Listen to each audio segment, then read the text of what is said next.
The XFactor Insider, it's Danyl Johnson. How are you? It's me again. Hi! Yeah, again. Where's your sweets this weekend? I brought some sweets in my bag. Oh, good man. There you go. Let us know. Sorry, never. So, Kelly, she voted by not voting, really, didn't she? She might as well have just said sending Janet home. Is that fair? I don't think that's fair. I think, why do we give her the choice in the middle? I think it should be at the end, and then it would have gone to deadlock. I think that maybe we should have the lowest votes. I think it should have gone to Gary. Yeah. There was no reason for Kelly to be put in that situation. He would have chosen Janet anyway, which would have meant she'd have gone without all the upsetting Kelly. Yeah. Since when did it begin with where the judge or the mentor that had the two people up on stage would actually be not at the end? Because I always felt they were safe till last. Last year. I think last year was the first time. In our year, it never happened. If there's two people in the same category and the bottom two, then they would be the last ones to choose. So no, they don't choose before it normally goes to deadlock. We had a lot of deadlocks our year. Now, Janet, not that she didn't seem bothered, she seemed kind of almost relieved to be out of the show now. I know how she feels. And you know, it's really hard. She's 17, you know, and she's got a lot of stuff on her shoulders. And I feel sorry for her. If you read Twitter or anything like that, they're getting a really hard time, these bunch. I saw her on TV this morning. She seemed like a different person, almost like a weight's just been lifted off her shoulders, like chatty and happy, which we haven't seen that side of her on the show. And you know, 5th place is not a bad place to be. I think we had Mary last year, we had Lloyd Daniels, we had Ruth Lorenzo. There's good people who come 5th place, so it should be fine. Yep, now me should be bottom two again.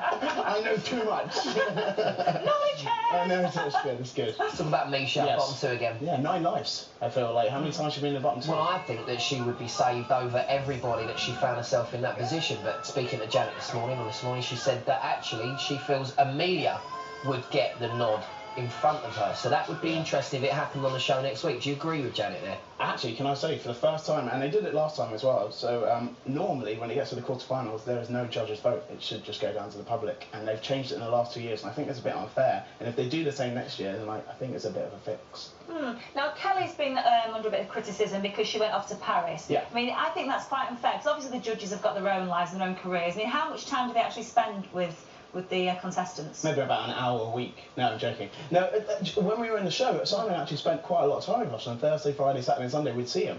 And yes, they've got their own lives and they've got other things to do. Thursday, Friday, Saturday, Sunday though, so if she goes off to Paris Monday, Tuesday, but she shouldn't be getting grief for that, surely? No, not really at all. And, you know, you have phone calls, you can talk to each other, there's Skype, you know, there's ways of communicating. And it's unfortunate that when she's been away or when she's been ill, her two girls have been in the bottom. Well, they can still make decisions when they're away. Exactly. I found out that Misha was going to rap in the song. I think it was Lauryn Hill, wasn't it? Fugitive.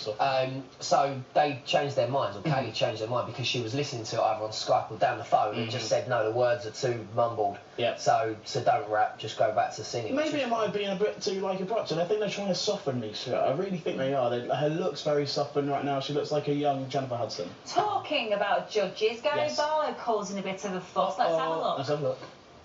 Don't wish too hard because they make them true, and you can have them. You don't know what you might have said upon yourself. It's interesting because I remember the original of this song, and it's actually really nice to hear it sung in tune, I've got to be honest. It's a really interesting comment, wasn't it? Do you know what? We've lined up the original. Let's just have a little look at that. Let's have a little listen.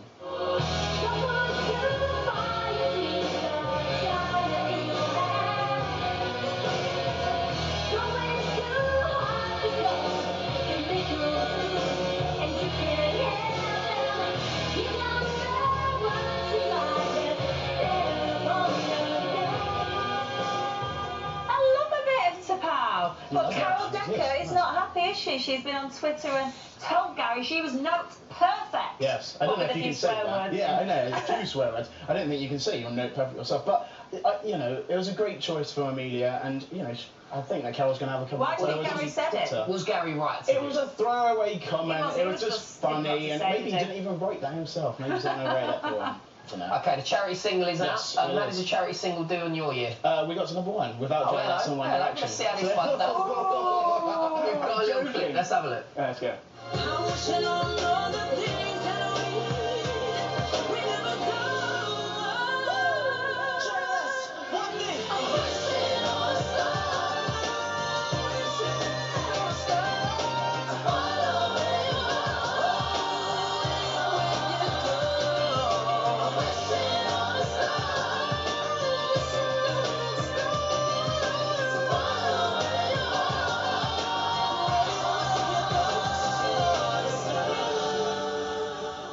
fine collection of voices, but I will say. And knitwear. And knitwear and hattage. But it's almost like the X-Factor, you know, contestants. Taking over the world. We're not even there, though. Where's Ollie Murs? Well, we're focusing on 1D and JLS. 1D. So why were they in it? Are they worried that they're not going to get to number one? Just to boost it a little bit. I think just to boost it. I don't know if Simon was worried. It's a good song and they've got good singers in there.